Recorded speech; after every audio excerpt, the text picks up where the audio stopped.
So the next document you need is your statement of purpose. What is statement of purpose?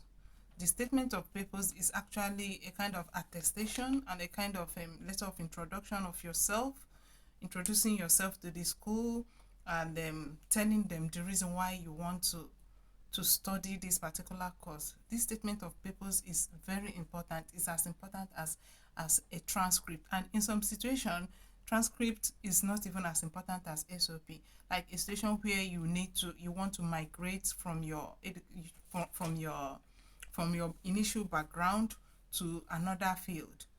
Your statement of purpose is very, very important in this aspect, because they may not necessarily judge you with your transcript or your certificate. They may be looking at your SOP to consider. So this SOP should have your story, what you have experienced in life, your work experience, and your passion. What is actually your driving force for choosing this particular course? Why do you want to study in the UK? Are you planning to go back to your country after this study? All these things are things that is needed to be in your statement of purpose. That's why I personally, I don't like writing it for students. I only always want to guide you. I can give you samples or guide you on how to do it, but I always like students to write. I like to read students SOP, because those of them who write it very well, you see their story. When you look at it, you know.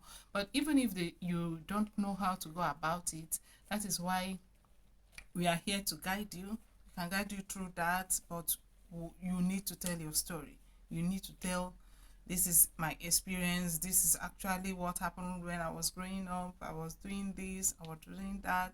And at the end of the day, it came up to this passion that I want to go into this field that is outside my field. Or if you want a career progression from your first degree, you can equally state it there. This is why I had this course as my first degree, and I'm willing to proceed on that.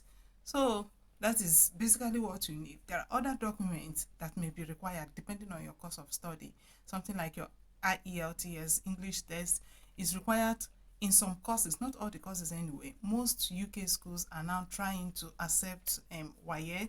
If you're able to have credit in your English in your school set, most schools are willing to accept it in place of IELTS, but it still depends on the course. There are some courses that really, really need this IELTS, something like nursing, something like social work, and some other courses. But anyway, but general courses normally accept